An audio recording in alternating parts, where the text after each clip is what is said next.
Okay, so that's the start. I just started the recording for today. Like we were Okay. just saying, good to meet you, man. Obviously virtually, but it's better than nothing.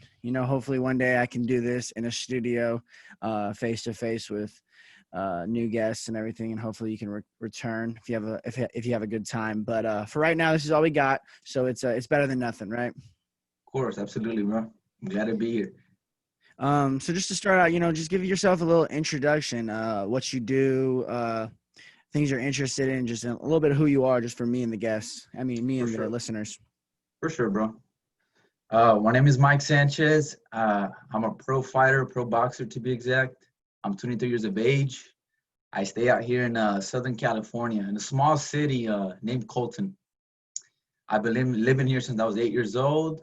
I also have a part-time job at Amazon. The fight money ain't cutting it right now. I'm in the beginning of my pro boxing career, so I need another source of income. So Amazon it is. So we can just jump right into fighting because I am very interested and I love everything about mixed martial arts and boxing. So have you been fighting your whole life, training in that sense, or did you just think one day like, oh, maybe I could do this? Like, how did you get into boxing? Let's hear your route. The first time I stepped into a boxing gym, I was 8 years of age, and that's because right here in the city that I live in right now, Colton, we get these magazines, these pamphlets every month. And they're promoting the community sports in the city, some services or whatnot. And then I remember one day I was scrolling through it, and then I noticed boxing. My parents did as well. They were with me when I was scrolling through the magazine. And back then at that age, I was one of those kids who just had lots of energy, man. I was very just always moving, couldn't stay still. I wasn't a troublemaker, man. I was always a good, good mannered kid. But when it came to like, sit down and watch a movie, that couldn't be me, man. So my parents seen that, they're like, yeah, let's sign you up. So 8 years old, signed up, went to the gym. I was practicing for like maybe like a year, and then I just left, man. I was just a kid. I wanted to try other stuff, I was really a kid. I left around 9 years old, and then that same gym. So let me go back. That gym was a real small gym, brother. It was an old school gym. It was really almost looked like a garage. It was at the community park here in the city, and I left at 9, and I was about 13, 14, so maybe 4 or 5 years later, they rebuilt the gym. So they made this big facility, modern, lights, great structure, and they were promoting that in the same magazine. Kind of caught my attention, and I decided to join again. Again, I was about 13, 14 years old when I returned to that same gym. From there, I kept practicing. There was a new coach. There was a new coach. He's my current coach at the moment. His name is Freddy Barrera, and I've been with him since then, bro. So, ooh, I just heard myself. I was just like, where'd that come from? But so when you started boxing, um, Yeah. I'm guessing the fights. So like when you're a kid, I don't know how boxing works, but I'm guessing it's like a lot of other sports. You have like tournaments and things you go to. I'm guessing that's like for young boxing. How did you become this professional boxer? Was it just something that like you fight enough, you get enough wins, you kind of step into the you just kind of keep like like rising up the ranks, or is it something where like you have to win a certain tournament to get higher and higher? You know what I mean? Is it something that you just keep fighting and you eventually get there if you're good enough, or is it something you have to win something specific to get to where you're at? The rankings, the getting a lot of amateur fights is what we call them, amateur fights. Uh, it gets you in a great position when you decide to turn pro.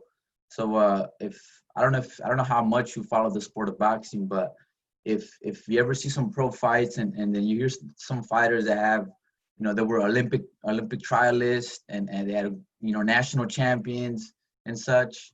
Uh, those fighters, promoters want those fighters because those fighters have been building a name for themselves since they were young. So what they really, it gives you a lot of credit. Promoters want the type of fighters who have the experience, who have been in the scene their whole life, who were national champions, who got all sorts of trophies and medals. That looks good. When it comes to for the promoters, they see that as a big buck. They could do a lot with that kid.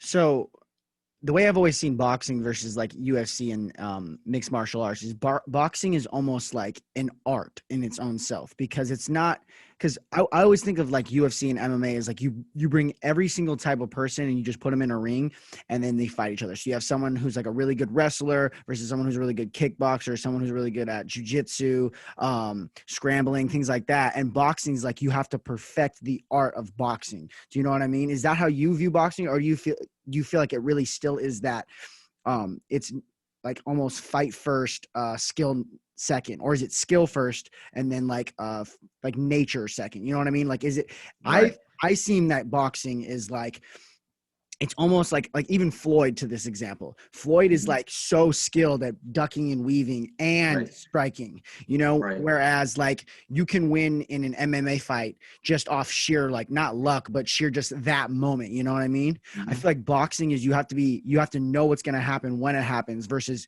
the UFC where like anything can happen. You know what I mean? Mm-hmm. And I've actually had this type of conversation with one of my buddies, actually my assistant coach. He's a real big MMA fan, so he knows boxing. He did both actually. He was a fighter in both sports, so he could kind of talk. He knows both worlds because they're two completely different worlds. Um, but boxing, you're so limited. You can only use your arms basically, so it allows you to perfect your moves and allows you to find different avenues in how to attack, how to defend, right? As to where MMA, for example, you're kicking, you're kneeing, you're punching. Uh, so it's different. You can't. It's harder to specialize in a certain because that's why we have strikers, we have grapplers, we have wrestlers in the MMA. But then again, I could see when it comes to MMA, you have to be cautious of all those moves. You have to be cautious of the knees coming in, of the elbows, of the punches. So I can see the difficulty in there with MMA as well. Boxing, like you said, I believe it's more like a craft that you have to have a certain amount of skill, certain practice, repetition to get to the highest level. So me being a kicker in football, I have this saying that I say when I go on the field, like in a game, if it's like a really intense part of the game, I black out, and I basically don't remember it until after the kick. Does that happen in boxing to where you're just so full of adrenaline that you almost black out and your like your training just kind of kicks in and your nature kicks in? Or do you think basically the whole fight? Nah, there is some some time frame, some points in the fight where it's just basically reflexes. It's what you've been doing at the gym, what your fighting style just comes out. Yeah, man. So there is time periods where you just don't know what, like you said, maybe after the fight you can go back and pinpoint those certain times, but yeah, man, you get, I believe you do get blackout periods as well in fighting, man, especially with all the adrenaline. So when you get cracked, like just in general, like you get like somebody just hits you with a, like just something that dazes you. You see stars. What is it like in that moment in the ring to not be almost dazed, but just like be in a situation where you're almost like more vulnerable than you are even just in general? Does it feel like, I mean, I'm not saying that you've ever been like super like cracked or even knocked out. I'm Mhm. just saying, like, what does it feel like to be in that moment? Is there periods where like after you get cracked, where you just feel more vulnerable and you have to take things more cautious?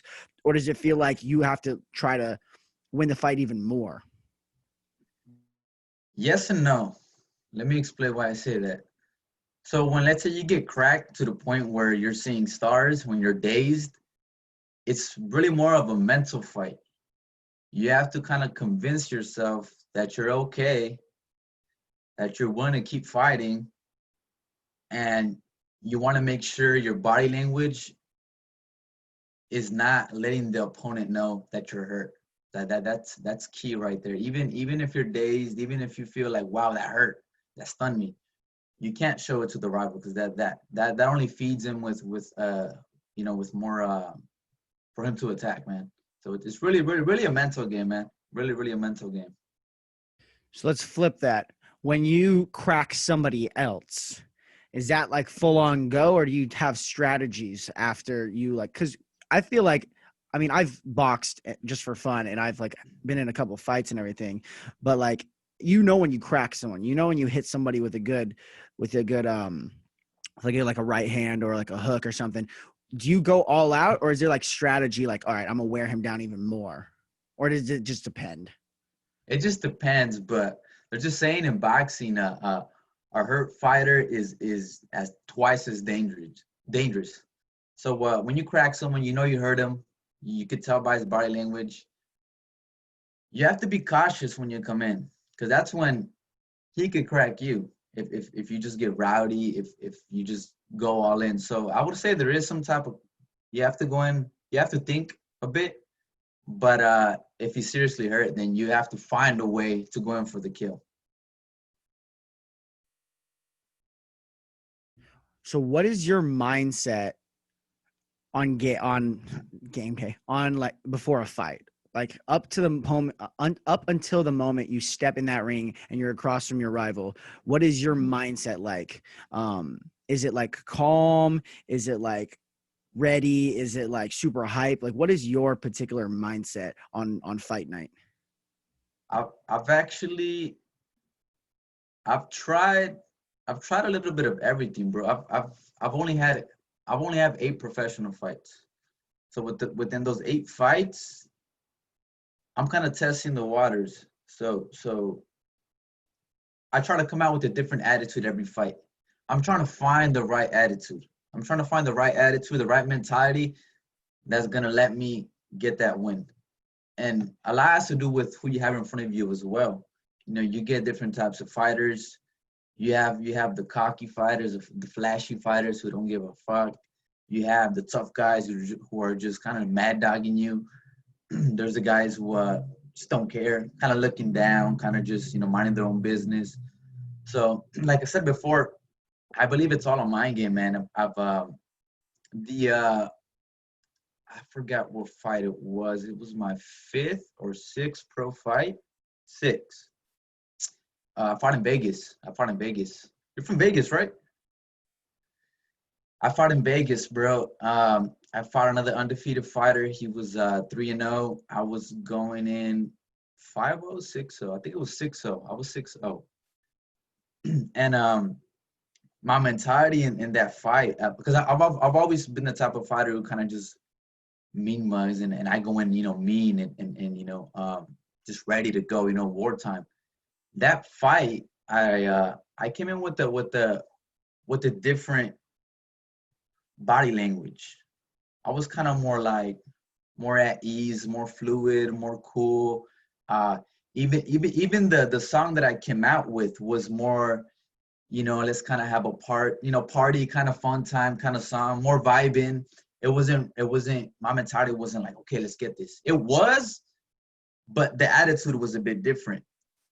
And I wanted to test it out, bro. I wanted to test it out. I'm a young fighter. I only have 8 fights, and I think now's the time to really, test the waters and find myself. We'll see what type of fighter I am.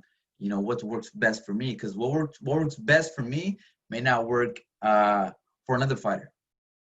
So right now, I would say I'm in my boxing stage where I'm still trying to find the type of fighter I am. What is the most intense moment in a fight that you've been a part of? Intense as in, You can take it as in like intense as in like you and the other person were going at it for rounds on rounds. You can take it as intense, like you're about to get, like you could possibly get KO'd, or you could take it as intense, like you're on the brink brink of like a first loss or even like a really huge win? You can take it any route, just whatever you think of when you hear the word intense. Intense. I'll take it for the kind of back-to-back action. So my second pro fight, I fought here in Costa Mesa in Cali, and I fought this dude he was from around there. He was somewhere from LA County, and I was 1-0, he was 1-0. So someone had to take a loss. It was a 4-round fight, but all 4 rounds we were just going at it, bro. I was taking punches. I was giving punches. There was an accidental headbutt. He got cut, I think, in the second round. Bloody as shit, man. I had blood all over my gloves, all over my trunks. We were just going at it, man. We were just going at it. I would consider myself a boxer puncher, so I box a bit, find my rhythm, and then when I see the opportunity, I crack. I throw my power punches. That fight, I just decided to be the brawler, the slugger. I'm like, I want to test myself, you know. I wanted to see. It was my second pro fight. I wanted to see if this is what I wanted, because I know there's gonna be a day where I'm just gonna have to slug it out eventually. So I'm like, why not test it in my second pro fight? We slugged it out for 4 rounds. I took the win. It was a good fight, but I was just an intense little brawl, man. So when you're in those intense brawls, is like, I mean, I'm guessing there's shit talking going on when you guys are like close to each other, but like, is there almost a point where you're like, man, I respect this guy, or man, I hate this guy more than anything? Is there a point in each fight where you realize, like, man, this fighter is like really going heads with me and I respect him? You know what I mean? I think I think it's more like of a neutral feeling. I feel like if I would respect the opponent inside there, that would kind of take away from my confidence in a way. If I give him too much respect, I would um I don't know. Have you ever I feel like I'd be humbling myself. And I don't think that's the right mentality when you're in a fight, when you're trying to win a fight, when you're trying to knock the guy out. So I kind of go in as a neutral mentality, man. I'm not like, oh shit, I fucking hate this dude. I want to kill this dude. Nah. Or the opposite. I don't give him too much respect. I don't be okay, this and that. I get caught with the shot. I'm like, okay, I got caught. You know, I got to give it back. But I would say that just that neutral feeling, man. Mhm. I'm in a fight. You know, I got a goal to accomplish, take the win. How do I do it? Yeah, I feel like that's kind of a, not that it's a normal feeling for all sports, but that's kind of how sports are in general. I feel like you go into it, you're like, I mean, you have to give the credit where it's deserved. Obviously, you can't like ever be like, oh, I'm just gonna knock the fuck out of this person, or I'm just gonna go blow them out. But I think it's always that like neutral feeling, like they're not the enemy, but they're the rival at a certain time. Now, some people or some teams you hate more than others, but obviously, like it's always that like rival, you know, it's that competitive nature. Sports just kind of have that. But I have a Mm-hmm, question for you regarding the recovery day. So, like mm-hmm. in boxing, in any fights, and someone just gets the shit kicked out of them, or even sometimes they don't get the shit kicked out of them, but they just look like all hell. You know, what is the recovery like after a crazy fight where you're just going toe to toe with somebody, and you know maybe you're like eyes swollen or your lips are swollen? Like, what is the recovery like after a major fight like that? You feel like shit, bro. I've only felt that in the fight that I explained, my second fight. I felt it bad. Um, you just feel like a fucking train went over you, dude. Like it's painful. You can't really move. Uh, it takes a while for you to recover, maybe 2, 3, depending on how many rounds. That one was a 4-round fight, so I was good. In third day, I was already feeling good. Um, my most recent fight was my first 8-round fight, but I didn't really take any punishment there. I didn't get cut. I got headbutted in the second round, but besides the cut, I didn't feel like after the fight. No, but it's just real painful, man. It's hard to explain. You're achy in places you don't even think you could have been achy. Like you're like it's just weird, dude. It's weird. It's real weird. So during a fight like that, what is the coach really telling you? Are they just like when they sit you down? I don't know how quick your breaks are in between rounds, but are they sitting you Around. down and they giving you quick tips on things you can recover on, or are they giving you the most important tips, more thought out? You know, like one or two important, or like 3, 4, 5 quick little things that you need to do. I think that just comes down to the type of coach you have. So the type of coach I have, he's more on the okay, you're getting caught here. There's an opening here. You could do this. Maybe like one or two solid instructions. Uh, my coach doesn't.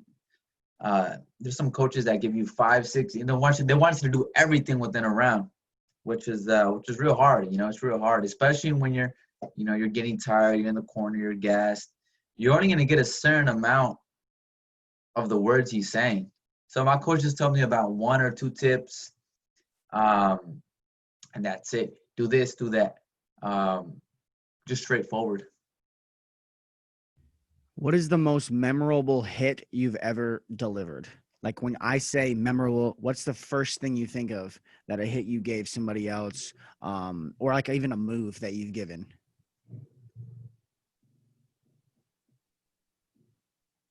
I don't exactly understand the question. The most like I mean land a blow and be like, oh wow, that was great, or more like It depends. Like, so say like if you looked back on you've only had 8 fights, but if you look back on those 8 fights, what is the one thing in one of those fights that you remember the most? Like one like situation where you hit them with a cool combo, or like even a knockout, if you had a knockout. Like what is the one thing in one of those fights that you remember the most?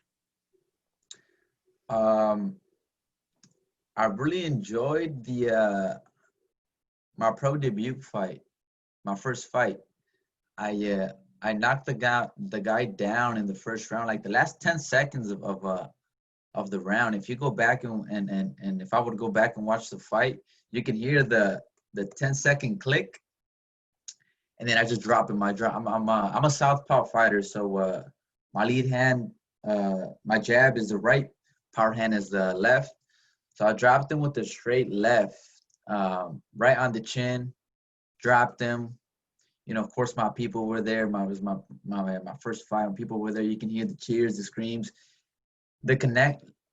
It just when the punch connected, like, and seeing the guy fall and being my first fight, and then hearing my people cheer me on, and I'm thinking like, oh, I got this guy. It was just a great feeling, dude. It was a great feeling. Yeah, I can imagine that.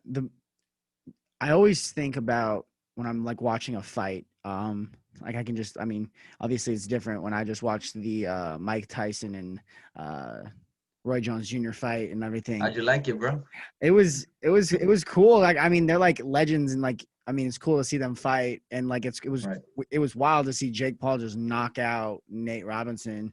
I missed that one. I just seen the highlights on Instagram, but I missed that. I only seen the main event. Yeah, I was I just getting mean, home. he looked like he was decent. Like I mean, it was a wild fight. Like neither one of it wasn't like like you watching like, oh, this is fighting. When you watch boxing, you're like, there's usually like pro boxers have this like it's like an art form. It's like professional sports. And then that Mm. clearly was a YouTuber fighting a professional basketball player, but he cracked him like he did 3 times, and that last one was no joke. So like Mm.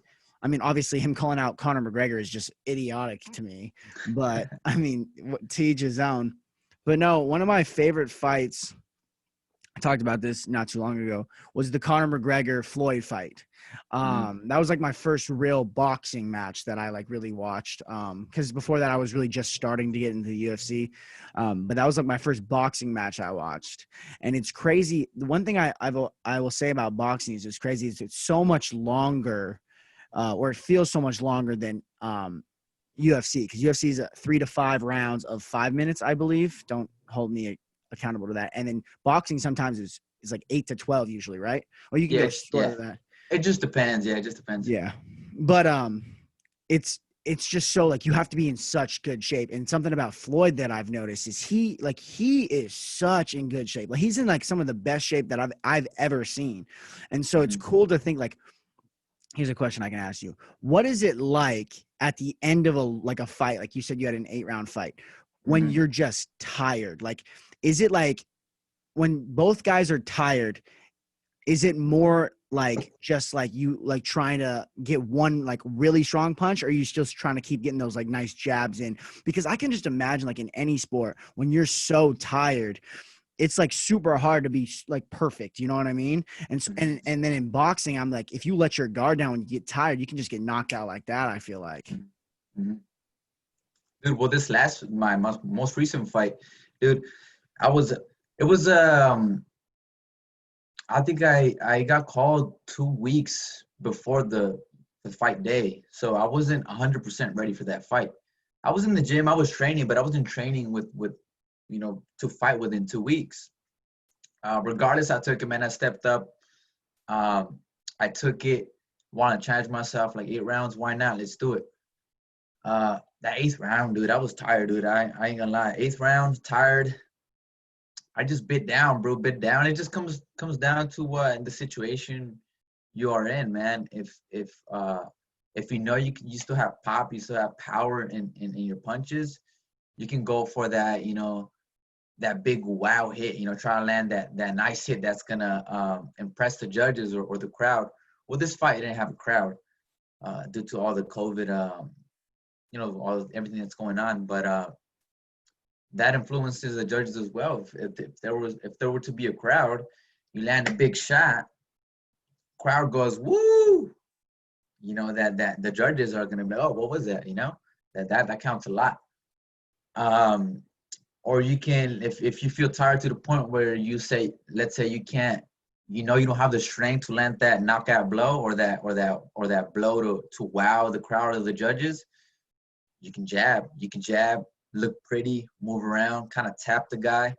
Um, but it just comes down to knowing yourself, your style, and really being honest as to how much tank you got how much fuel you got on the tank. Um, that's just all it is, man. But it's real. It's really a mental game. You have to push yourself. You got to push yourself. You have to be confident in your training you had for that fight. That's what gives me a lot of my confidence for my fights as well, bro. I give it all in my training camps, in my training sessions. Uh, Earlier you asked, what's the mentality, what attitude I go into my fights. Um, Dude, like totally, like honestly, I've never felt nervous before my fights. Um, I would always enter calm, confident in my training, and that's all it is, man. I'm real confident in what I did before.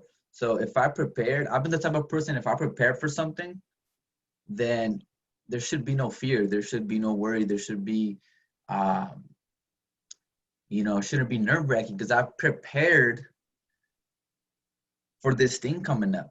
Now, I'm a professional fighter, but I'll be real with you, bro. I've never gotten in a street fight. Really? Never. Never, dude. Never. I think the most I've gotten into was back in middle school, high school. I don't know if you remember bodies, when you would go in the restroom and just go at it. Mm-hmm. That's all I did. That's the most I would do. But I never got into an actual brawl, into an actual street fight, man. One, because I've never been that type of person, bro. I've never been the type of person who looking for shit or I've always mind my own business. I respect because I want to get respected. But I've never thrown it down outside of the boxing ring, bro. And I think I would be more scared of throwing it down in a street fight than a pro boxing Because ring. anything goes. Exactly. I'm not prepared for that event, for that brawl, for that fight. As opposed to a professional fight, like I said, I've trained my ass off. That gives me the confidence to not feel nervous or to give it my best fight night. I'm Well, that type like, of person, yeah. bro. Yeah, yeah. And well, what you do is like it's like an art form. It's like a sport, and um like we were saying, it's like an art. And so, and most of the people that fight in street fights, I would say, don't even know how to fight.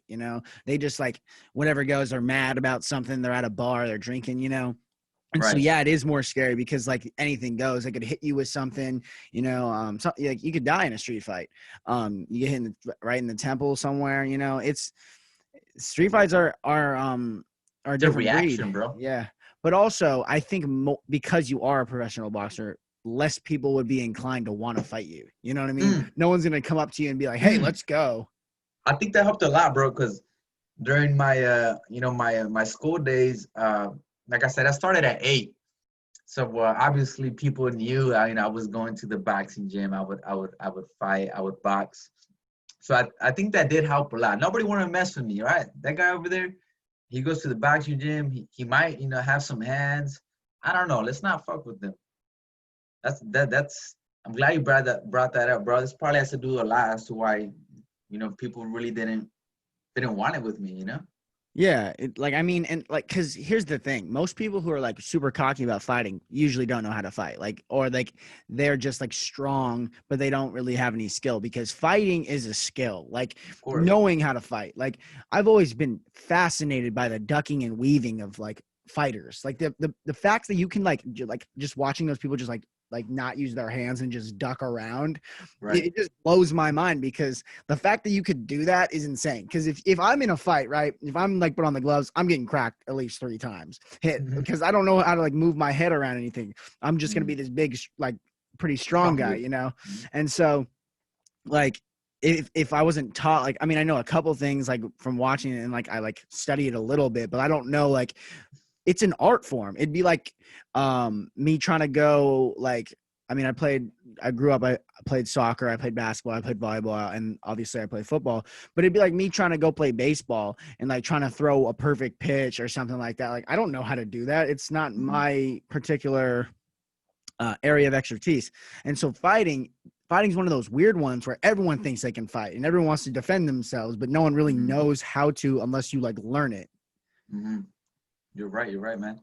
Uh, I mean, it's in our human nature to retaliate, but like you said, the skill is not there. If you're going at it with someone who's fought more often, who's maybe a pro fighter, who's been to the gym, um, you're gonna get knocked out, man. Your strength is not gonna help there. Have you ever been injured like super bad in like either in a fight or just like training for a fight? Not super bad, man. The like I would say the most. I think it was the only time I've been injured. I've injured my thumbs during training for fights. I think it just came down to the wrapping of my hands. I was just not. I was careless about it. I would do it how I learned, as I was a kid. But now I'm real cautious as to how I wrap my hands. It's a process now. I take my time, tape them up. I mean, if I mean these are my money makers, man. If I fuck them up, I'm done. But yeah, I sprained both my thumbs actually. I sprained one of them, and then I stopped using it, and I was just working out with one hand, and I sprained that one as well, dude. So I was off training for maybe like 2 months. As we were talking about injuries, I just stubbed my toe going to the bathroom, so that happened. Ouch. Um, but no, so have you ever had any injuries just in general? I never had broken bones. That's wild. No, I haven't. Have you? Yeah, I broke You play uh, football, right? kind of. I mean, I did, but like, I Let's mean, get to know each other, bro. It's my yeah, first time meeting yeah, you, man. It's my first time yeah. meeting you. What's So up? I I'm a kicker. So I transferred from like soccer to football, and I kicked, and I played a little bit of a position in high school, but then I got moved up to the varsity, and I only just did kicking. Mm. So what I did was these two bones, I fell off my jungle gym when I was in 3rd grade, and they slid over, and I had like a Z in my arm. No And way. then also I broke my foot my freshman year of college because I was in an intramural basketball game because it was off season, and I took a shot, and one of the other football players tackled me on a 3-point line and broke my foot, but I still made the point and I got an and one. So that was cool. Oh, dope, dude. And but I didn't know it was broken for a while, like a week later. It was just like a fracture on the inside of my foot. So it wasn't too bad.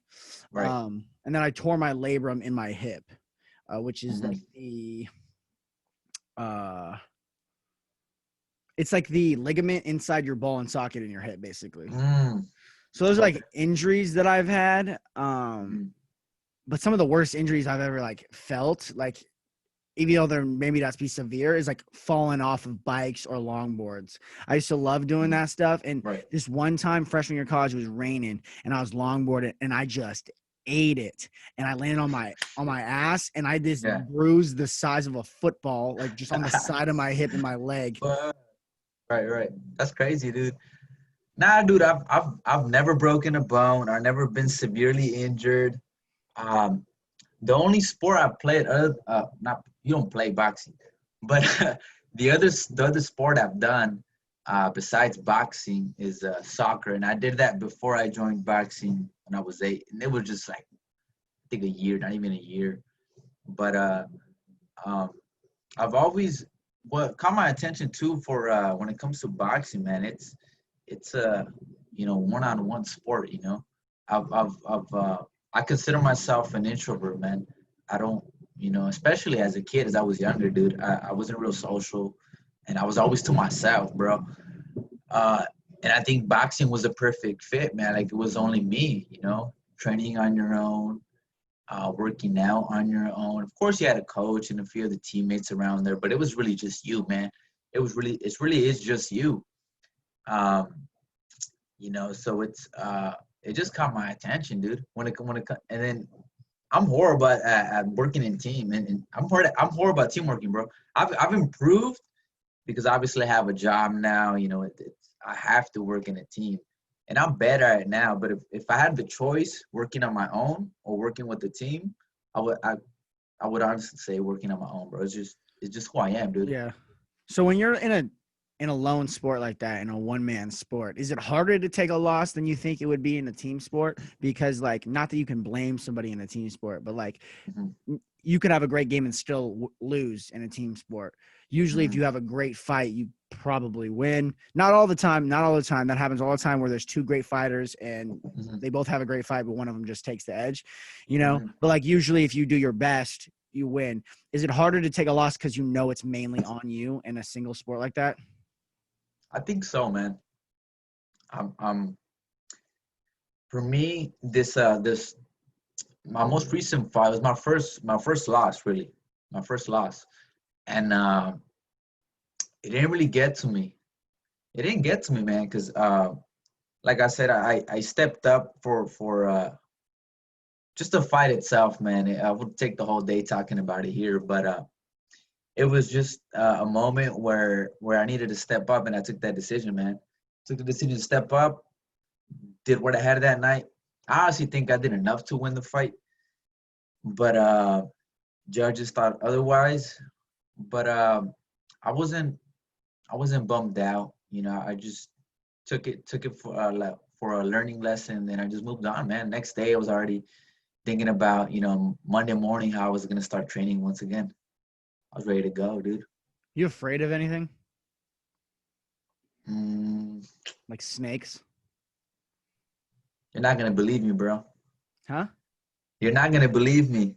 I'm Really? actually scared. I don't know if scared is the right word. Terrified. Terrified. I get goosebumps. Rats, bro. Rats? I swear. Is it the disgusting nature of them? I think it's that, dude. Just seeing them, just kind of like, they're in the gutters. They're in the kitchens. They're just in horrible, nasty, places, dude. Just seeing them, I don't know, dude. I've killed a few before. I've had to. Yeah. But fuck, dude. Just seeing them, I just cringe a bit. Yeah, there's weird things. There's weird, like all those like small things that are just disgusting, like cockroaches, rats, even like pigeons. Like it's, Pigeons. I Is mean, that your pigeons are. Well, fear? no, I'm not afraid of pigeons, but like they're disgusting. You know what I mean? All those Oh, things that are like disgusting. Like yeah. you're just like there's just this like like this nasty nature that you get when you look at them. Yeah. Like I hate all those like those little like pestering things. Like if I saw a rat, I've never had to deal with a rat before, so I don't know how I would react. I'd probably Uh, jump or something. they're nasty, dude. Yeah, I hate spiders. I hate them. I just hate spiders, and I've never had to deal with a snake before. But I don't know what I would do if I like there was because I live in the desert in Vegas, obviously. So Right, right, right. I saw a rattlesnake. I don't know how I'd react. I don't know how anyone would react. You hear that, what would you do if you saw a rattlesnake? No, dude. My first reaction would probably be like, I'd jump a bit. Um, I've actually had a rattlesnake out here in my front door, dude. A couple years ago, when I was younger, we seen it. My dad killed it, but I don't know, dude. I think I'd be more afraid of the rats, dude. I ain't gonna lie. Dude, I don't know. Are you afraid of spiders? I think that's the only thing, dude. Really? I could do spiders. I could do spiders. I could do even a whatever You ever tarantula, been whatever you name you it. ever I been could do bit by that. a spider? No, have you? Yeah, a couple times. I've never been bit super bad by a spider. I knew my friend though, he was bit by a black widow on his neck.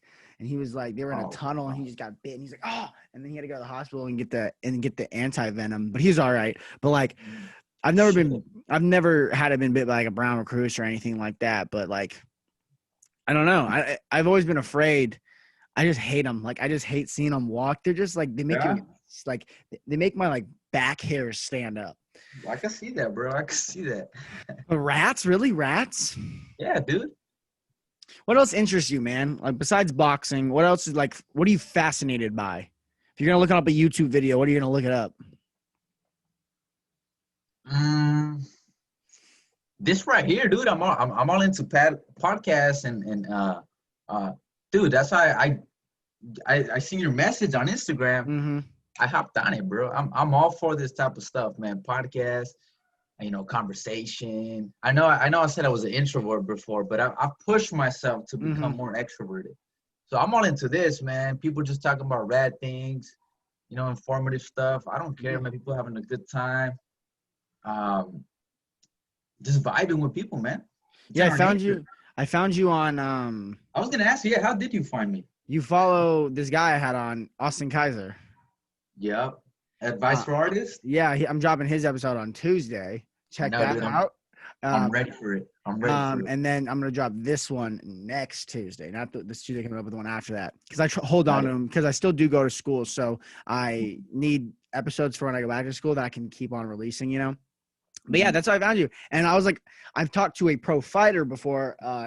He's in Tough Enough. He did this move called the Go-Go Plata, but and then I saw you. I was like, bro, I've never once talked to a pro boxer, and not only that, I don't really know anything about boxing. Like I know like what I've seen, but like that's very hard to like learn about fighting from just watching it. So I was like, it'd be interesting to talk to you. You seem like a pretty cool guy too. But yeah, podcast. I love it, bro. I love doing it. It's made it super easy to talk to people and like flow and like I have always been like loud and I'm opposite. I'm very extroverted. Extroverted. I have this energy. I always like keeping this energy like free flowing. So when I did this, I was like, not that I talked over people my whole life, but like I had trouble with listening, very, very intuitively and like super strictly like listening. And so what this podcast has really helped me with is really just listening to the other person and hearing the stories that other people have to tell, because like everybody has like interesting things that they can tell you, you know what I mean? And obviously Joe Rogan is the biggest influence on me. I love his show. So yeah, I'm glad you like podcasts. I'm glad you could come on to it. I love talking to people. It's fun to learn about like just like other people, you can learn more from other people than you can from reading any book. Absolutely. Experiences, dude. Yeah. That's all it is. Oh, yeah. Um, so pro boxing, when you made that jump to pro boxing, Right. like you said, you don't get nervous, but like, what is that feeling? You know, have you had a fight with, must have had a fight with a crowd, because I Yeah. know that's gotta suck not fighting with a crowd, but like, Mhm. what is that feeling? Is it like, not that you've made it, but is it just like, this is like almost like an awe, like you're in awe when you made that jump? From amateur fighting to pro boxing? I can't hear you, bro. Oh yeah, that's what I was saying. Like Oh, just that oh. that jump from amateur to pro boxing. Uh, how did I make that decision? So remember when I said earlier that I came back when I was 14 and I started training and I fell off again. I was like 16, 17. I think I was a sophomore in high school. And obviously I started hanging around with the wrong crowd, started partying a bit, started going out, met this girl, met that girl. Just kind of, I kind of lost direction from what I was doing, right? I didn't know I wanted to be a pro fighter. I never thought of becoming a pro fighter, dude, honestly. It's something that came to be. It wasn't, because you hear a lot of fighters that is their dream, it's their goal from like the age of 9, 10, even 8, to be world champions, to become a pro fighter, this and that. That was never me, man. I just did it because I genuinely liked it, man. I liked it. I liked being in the gym. I like getting my workout in. Uh, it's just a good feeling when you're able to hit something, dude. Um, but yeah, dude, I fell out for about almost 2 years, dude. And I really like I left the gym, dude. Like, because you get the type of fighters who fight, they're on and off. They're off, they leave. They're off for a week, a month, 2 months, then they're back. They're just kind of playing around, not serious. I remember when I started falling off, and I say falling off because I would still go to the gym, but weekends and at night I would still go out, parties, drinking, this and that. But I'd still be at the gym. I'd feel like shit, but I'd still be at the gym. And there was this point where I'm just like, you know what? I'm done with boxing. Fuck boxing. I think it was 16, 17 maybe. And then I asked to talk with my coach. I'm like, I wanted to sit down with him and tell him like straight up, like, you know what? I appreciate your time, because he put in maybe 2, 3 years, of almost 4 of his time, training me, taking me to fights, this and that. So I decided to sit down with him and tell him, hey, coach, I'm going to leave. This is it, this is it. And so I just want to thank you, but, I'm done with boxing, that's it. Did that. Like I said, left for about almost 2 years. And then it's crazy, man. What do you think? Do you believe in the law of attraction? Like manifestation and stuff like that? Kind of. What do you Yeah, what is so what do you think it is? the law of attraction? Yeah. Like how would you describe it? So I think by me explaining this story, it'll kind of like Okay. give you my thoughts on the law of attraction. So I had left the gym. But you can say my heart was still there. I missed it, dude. But I just decided to go out and fuck around, dude. But my heart was still there. I got a job. My first job, I worked at Burlington, at the warehouse, Burlington Coat Factory, the warehouse. And it was funny, dude, because I made this comparison. So I was actually in shipping, right? So we would receive big packages and we'd put them in the trailer, right? And I would do that. I would work from 2 p.m. to 10 p.m. Sometimes we did overtime. I worked from 2 p.m. to 12 a.m. And I would do that Monday through Friday. I was going to college then too. I did go to community college for 3 semesters. I was going to college as well. I was going to college in the morning and then working a full-time job after. That's when I left the gym, right? So yeah, I think I was 17 and a half when I left, because obviously I was already working. So I was the shipper, right? I would throw the packages inside the trailer for them to ship. So I remember one day, I don't know, I was in the trailer alone. It's dark, it's 5, 6 p.m. It's dark. You're just kind of like, your mind is just, what's the word? You're daydreaming, right? You're on the floor, you're throwing packages on the trailer. And then I'm like, what am I doing here, dude? I'm like, I'm a boxer. Like literally, like I was like, what the fuck? I'm a boxer. Like I was getting boxes, packages, and building walls. And I'm like, fuck, I'm a boxer. But it kind of clicked. I'm like, what the fuck? Like, yeah, I'm a boxer. I'm a fighter. Like what am I doing? Like I made that comparison. I don't know if it's you're kind of understanding what I'm trying to say. But I made that comparison, that job that I was doing, I was like, fuck. I labeled myself as a boxer because I was working with packages. I made that comparison. Exactly. I made that comparison with the sport I loved.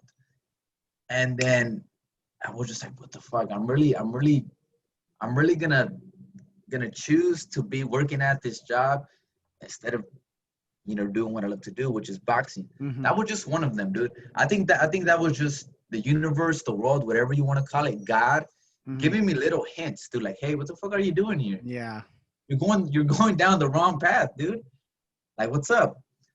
And there's been other few little stuff like that I would just see, and it would just make me think. I don't know if it was just me making that comparison. It probably was, because like I said, boxing was still in my heart, dude. Yeah. Every little thing I would see, I would compare it to boxing. So I think personally, now that I think of it, I would make that connection myself. Mm-hmm. You get what I'm trying to say? Yeah. Here's my thing about that though. So my mom always had this saying that like, God doesn't create. So my family's Christian, but she said, God, you can call it anything. The universe doesn't create the situations that you're in, but it creates, it keeps your plan aligned. So it always gives you new pathways to get back on your plan. You know what I mean? So like say when something happens, a natural disaster, you become this boxer, not like professional boxing, but boxing packages. That's like a hint that, maybe you're actually a professional boxer. That's what you should be doing.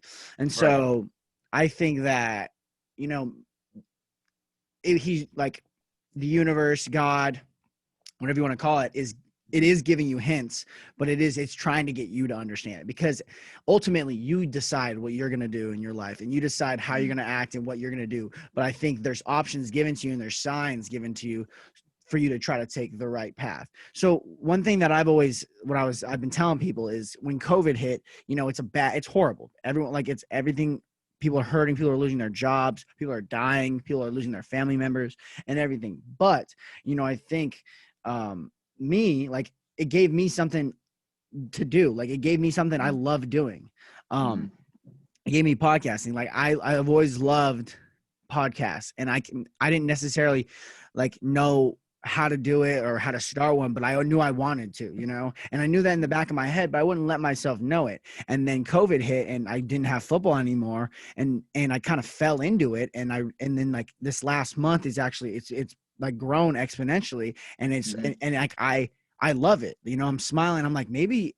And so I wanted to go to law school. I still do kind of want to go to law school, but like, that was like my job, stable, let's do that, but now it's making me think like I have more options. Maybe I can do something with my voice now, because like, and keep this show and grow it into something different, maybe do like sports broadcasting, like something that because I love doing this. So what I think happens is, sometimes you're getting placed somewhere and negative things happen, and it makes you realize, what, or like there's signs given to you, like, I actually want to do this. You know what I mean? So by you being a boxer, literally packages, that's a hint or a sign that you're actually supposed to be a professional boxer. You explained that perfectly, bro. That's exactly what my thinking was when I had that thought, and other little stuff like that, dude, where it's just like life, God, universe, like you said, just kind of giving me that push, or maybe opening my eyes for me to make the decision to go the path that the universe or that really I want to go after. I would like to know this. Do you have any crazy experiences in your life that changed your mindset drastically? Like you're here and you're this one person, and then something mind blowing happens that maybe you didn't expect. Maybe it's negative, maybe it's positive, maybe it's neutral, but it changed who you were drastically. I'll give you an example. I'll give you mine, then you can think of yours. Okay. So I just told Cadence this. I had him on not too long ago. I heard it, bro. Oh, that one, yeah. So when he passed away, it changed me drastically. Like I honestly realized more my mortality at 17, really, because like not that you don't know about death when you're a kid, but like you don't really think about your own death a lot. You think about, oh, that's so far away. And so when somebody close to your age passes away, it really drops you into this spot. Like your life is very fragile, and life in general, people you love, maybe you're not afraid of your own mortality, but you're afraid of your loved one's mortality. Mm-hmm. And that really changed me.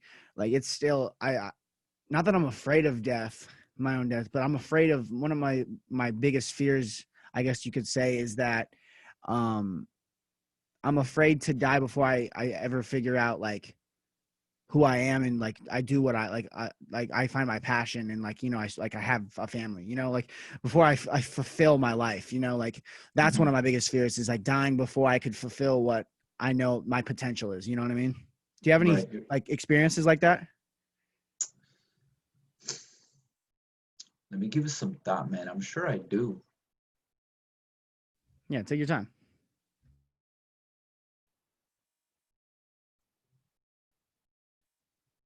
This would be a perfect time if I had sponsors to be like, this podcast is brought to you in part by. Perfect, dude. It'd be perfect. You'll get them, bro. Yeah, I'm hoping. I'm hoping, honestly. Dude, you're on the right track, dude. I've heard I think three of your podcasts. The one with where you talked about what you just mentioned right now. One with the what was the other dude? The TikToker? Oh, yeah, Avion. Him, and then some other one. I'm not sure. One of your recent ones. What was your most recent one? Well, I had one today. You probably didn't see this one. It's with I think 27 or 20. I heard one today, dude. Oh, yeah. So that one was with a lawyer. The one before that was Cadence, who was the Twitch streamer, which is the one we were talking about. The one before that was my kicking coach, and the one before that was a history major. I heard your kicking coach today. Yeah. You're on the right track, dude. But back to my life. You said life-changing experience, right? Yeah, and it doesn't even have to be like in life experience. It could just be like your mindset drastically changed from one event. Uh-huh. Really, the event I talked about earlier, that could have been one. But I'll give you another one. I'll give you another one that's real similar to that. So when I actually made the decision to go back to the gym and move forward in my boxing career. So maybe about a year after the me working at Burlington, and I had that that thought as I was boxing packages. About a year, one of my buddies, he was actually a teammate from the boxing gym that I went to. He's a bit older than me. I think like a year older than me. And he when I left the gym when I was 16, 17, when I had told my coach that I was through, I was done. He stayed for like another year, so he was still training. After that year, he left as well. And I remember one night. I don't know if it had to be a weekday, maybe a Friday. Yeah, I don't remember when exactly, but I got a call at night, dude. And then he hit me up. Hey, what's up, dude? How you been? I'm like, I'm good, man. Just partying a bit. What's up with you? And then he had said that the same. I didn't know he had left the gym, so he was like, yeah, I left the gym about a year ago, this and that. But I'm really thinking of going back, or at least getting in shape, doing something. So he hit me up, and he's like, we have this little hill by where I live at, maybe 10 miles away, He's like, I'm gonna go run this hill, this and that. I'm getting in shape. I think I might go to the gym Monday. I might go to the boxing gym Monday, and I want to get this little run in. And I don't have nobody to go with. You want to come? And I'm like, I really it wasn't a weekend. I think it was like a Thursday, because if it were a weekend, I know I had something to do, a party or something. So it was maybe like a Wednesday or Thursday. And I'm like, sure, I have nothing to do. Let's go. So he came over to my house, picked me up. We drove out to the hill, and then we ran the hill. We talked a bit. We vibed, this and that. But yeah, but the point that I wanted to get to is we vibed. So that kind of like brought up like that little thought again into my mind. Like, okay, so why did he hit me up? What he talked about boxing. I was kind of missing boxing with the past few days. I remember I was thinking about it too. And then he comes up, I get a phone call. He's like, this and that, let's go work out. So it kind of like motivated me to like, well, maybe I should start going to the gym again. I mean, it's what I really want. Why not? That connects to another part. So the following week, I go to the DMV. I go to the DMV. I think I was gonna go pay off my tax. I don't remember what I was gonna do exactly. I was at the DMV, and then as I was sitting in the waiting room in the DMV, I seen one of the other teammates who was also trained there at that gym. A bit from far though, a bit from far. I don't know if he's seen me, but I seen him. So I kind of glanced at him, and I was like, "Fuck! Why did I see him? Like, are these signs? Like, what's going on? I knew he was from the boxing gym. I had just chilled with my old teammate. Went for a run couple days ago as well. I really was thinking of going back to the gym, and I don't know, dude. That moment when I seen him, it was just kind of one of those I gotta do it moment. Like I just got this. I got this. Like I gotta do this moment. Got my phone. Picked up my phone. I still had my coach's number saved in my contact list. Sent him a text. I'm like, "What's up? How are you doing?" He's like, "Good. How you been?" I'm like, "I'm doing all right." And I'm like, I told him, "Hey, can I go back to the gym Monday?" He's like, "I'm ready when you're ready." Okay, cool. See you then. I think that was a turning point for my life, man. From there, that's when I took my boxing serious, dude. I came back Monday, had a fucking great workout. Shit, the rest is history, dude. Mm-hmm. I came in with the more focused mentality. I came in with like, yeah, maybe I do want to turn pro, because I still came back and I was doing amateur. I did one fight amateur. I'm lying. I did like 2 or 3 fights amateur. After that, that's when I decided to turn pro. And I'm a pro fighter now, dude. Do you ever think about how crazy it is to think? Do you ever think about how crazy it is to think? No. Do you ever think about how crazy it is that one action or one thing you do changes your life so much? Like if you would have done something differently in one moment or maybe 2 moments, your life would be so different. Imagine me not sending that text. Yeah. That text, dude. I wouldn't. Most likely, I would have been a pro fighter right now, dude. I always think about that. Yeah, it really is, and it's crazy. It's like you're always, and to flip that, you're always one decision that you're holding off on away from an entirely different life. You know what I mean? Crazy, dude. It's crazy. It really is crazy. Life is insane. We are making our life, dude. We make our life, dude. Like there's every single, even the smallest choice we take on our everyday lives, dude. It has a crazy impact on what our life becomes, dude. It really is. And I'll say this, because I said this earlier too, and I'll say it again. You can't pick your situation, but you can pick how you react in a situation, and you can pick the actions you take in a situation.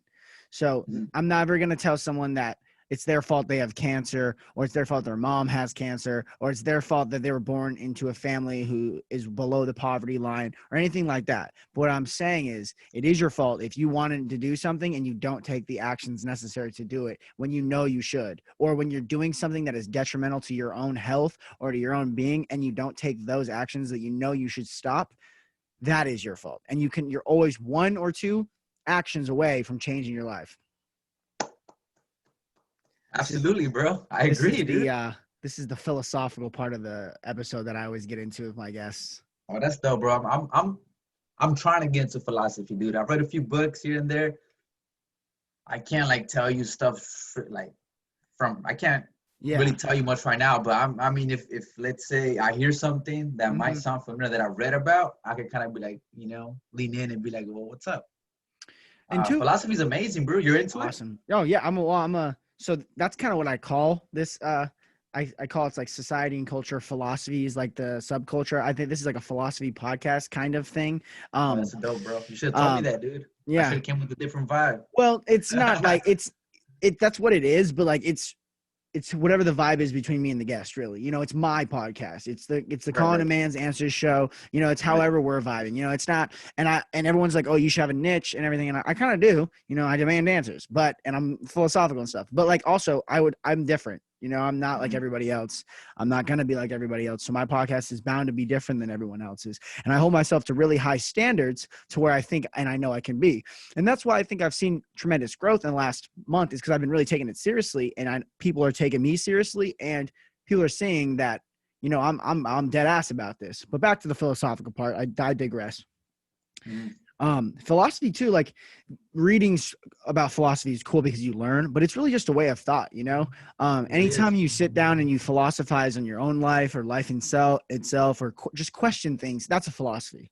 That's basically the Stoic Socrates point of view, just questioning things, not just believing everything you hear necessarily, and not just like being a sheep, but just like making sure that you're thinking through things before you act on them and decide on them, Right.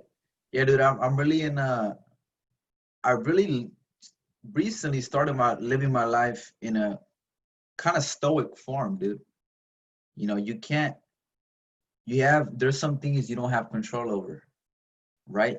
You can only control certain things, and you take decisions based on those certain things, bro. Like, you can't change what's going to happen. You can't change what happens. You just change, or I don't want to say react, but you make your choices in regards to what you have up front. Okay, this is what I have. This is what happened. Now what am I going to do? What follows? Do you ever think people quit on their dreams too early? I think so, dude. I think it happens every day, dude. I know a lot of people. I'm not gonna name names or anything, but I know a lot of people who were really into something and they quit because they weren't famous, or like they weren't good at it the first time. And I get into this a lot too. Listen, I fail almost every other podcast, and it's not a fail to where people are listening and they're like, oh, this is ass. They're like, they're thinking it's the same thing, but it's like in my own mind. Maybe it's not flowing right, or maybe it takes a little while into the episode for it to flow the way I want it to. But I have little minor things that I tweak every time and I learn from them. Right. And I'm grateful enough to be up a really big percentage and everything and be growing my podcast. But dude, for 6 months, I was doing podcasts strictly on Podbean. Didn't really know what I was doing. I had no video. It wasn't on anything else, and nobody listened, and nobody takes it seriously. And now I have a good cover art that my friend just did for me. I have fucking dope, dude. I fucking with the purple one, right? Yeah, that's just fucking dope, dude. Shout out Oliver Driscoll. And then I'm on Apple. I'm on all streaming services. I'm doing the clips. I have this video, and so. I'm not going to pick up, I mean, I can play guitar a little bit and piano, but I'm not going to pick up a guitar and play Stairway to Heaven right now. But, like you can learn it, and anything you want to do, you're one decision away from doing it. Like we get back to that. You're one decision away from being good at something, you just got to let yourself, I feel like people are so afraid of failure and being bad at something in today's age, and there's so much societal pressure to be better than your parents and make more money and be rich and famous. But it's like, you don't need to do that. Success is in your own eyes, and it took me a while to learn that too. When I started this, not that I wanted to be Joe Rogan or like Logan Paul with his podcast or anything like that, but like I wanted I was kind of holding myself to their standards. And then I was like, I had to take a step back and think, I got to hold myself to be better than I was yesterday. If I'm better That's right. if I'm better today than I was yesterday, and this is actually my coach's philosophy, so kind of stealing it from him. Shout out Coach Falk. But then I'm better, then I'm getting better. And so that's how Right. I measure success now. I think that's where a lot of people mess up, man. They compare themselves to others. People are at different stages in their life, man. You don't know what they've been through, what the adversity they had to go through, their experiences they've had, how early they started. Like like you said, the thing you should focus on, in my opinion, is becoming better than the person you were yesterday. Tunnel vision. Am I better than yesterday? If yes, good. Let's keep going. That comparison to others, I think it's fucking everybody up, man. And it really is. And because Yep. they want to get to that certain point that the other person's at, but they don't know they Mm-hmm. haven't seen the work they've done. They just see the result and they want the result now. And that's not gonna happen, dude. And I think you understand that and I understand that as well, dude. The results come at a certain pace, at your own pace, right? Mm-hmm. If it's a slow pace, it don't matter, but you're going forward. Um, I would say that, man, the comparison needs to stop. Just focus on your improvement, on your Mm-hmm. personal growth, and then fucking pat yourself in the back at times and keep moving forward, dude. That's And all there so is. for all the people listening, I don't want to say that I'm perfect at all in any stretch, and nor am I famous or rich from this.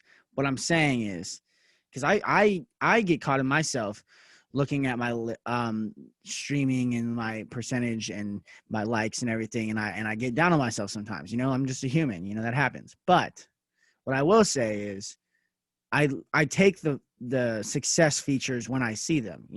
When I do improve, when I Hmm. do see things to be happy about, I get happy about them. Things that are and that's what I will say about being rich. People think being rich brings happiness. Someone once, I think it was on the Joe Rogan podcast, said one time, it was like, I think it was Dan Bilzerian actually, but he was Hmm. like, success is not valued. It's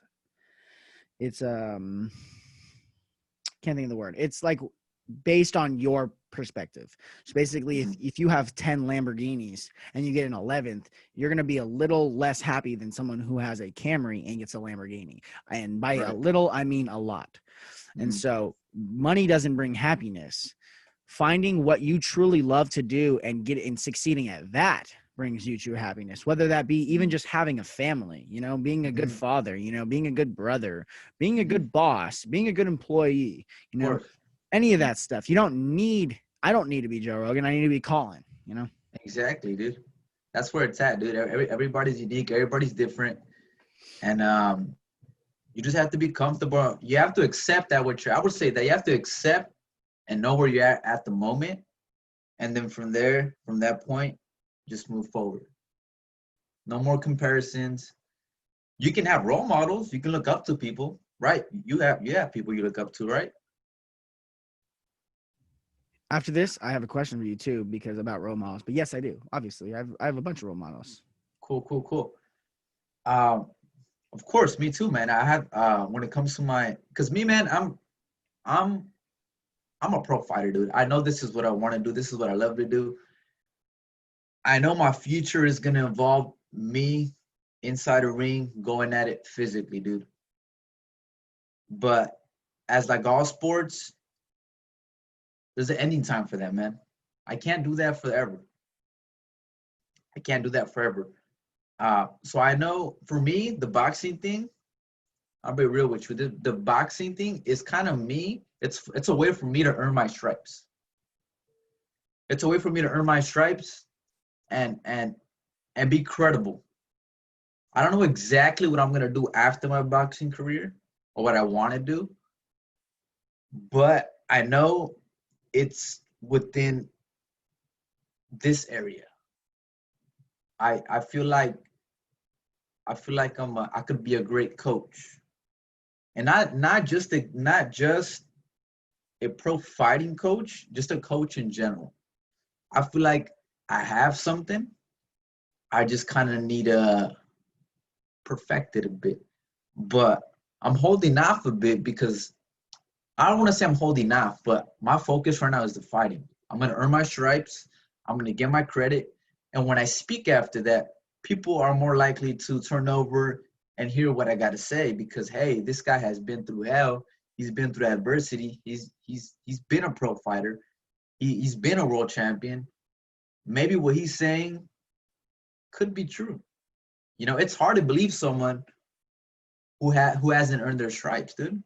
It's hard to believe someone who hasn't lived through certain stuff. It's hard to believe even right now, dude. How old are you, dude? 20. 20. I'm 23. We're young as shit. You know what we're saying right now? I'm gonna be honest with you. It might sound nice, this and that, but we only have a certain amount of credit right now, right? We're not as credible as someone who is 45 years of age and who has done this for a lot of years, right? And that's just being real, dude. That doesn't mean that what we're talking about right now is completely false and there's no reasoning or behind it. I'm sure because I'm speaking out of my experiences and the role models I look up to, right? Because they lived it. I kind of feel like I'm just like a checkpoint.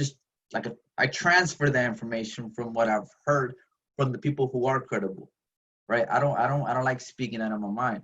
I speak what I know, what I've heard, what's been tested. Maybe not by me, some of it by me, but most of it from people who are incredibly credible.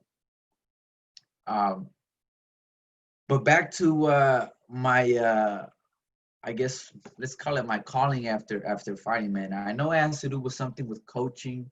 I feel like I have what it takes or that thing that'll make me a great coach. And like I said, in not just in the fighting area, just on all aspects of life, man. Like I said, I don't know what it is. I'll figure it out after my pro boxing career, after I become world champion. And I'll let you know, brother. And that you will. And on that note, I think that's a good place to end it. My man, thank you so much for coming. You're always welcome to come back on later. Tell me more stories. I'm sure we'll both be in a very different place. You know, we're only, like we said, we're only 2 decisions away from, you know, an entirely different life. But on that note, thank you so much for being on here. If you want to just give yourself a little plug real quick before you go ahead and do that. Yeah, dude. Well, I mean, thank you for reaching out, man. Like I said, I enjoy this type of stuff, man. Shit, keep it up. You're doing great, dude. You know, we'll get to where we want to be, man. And that's for everybody, man. Just keep improving. Keep fuck others. Don't compare yourself to others. Keep at it. Pat yourself in the back every once in a while. And shit, shoot for the stars. Thank you, bro. Yeah, I'll let you know when everything's posted and everything. Thank you so much for coming on, Absolutely, man. I'll share it on my IG for sure. Definitely. See you soon, man. All right, man. Bye. Thank you, man.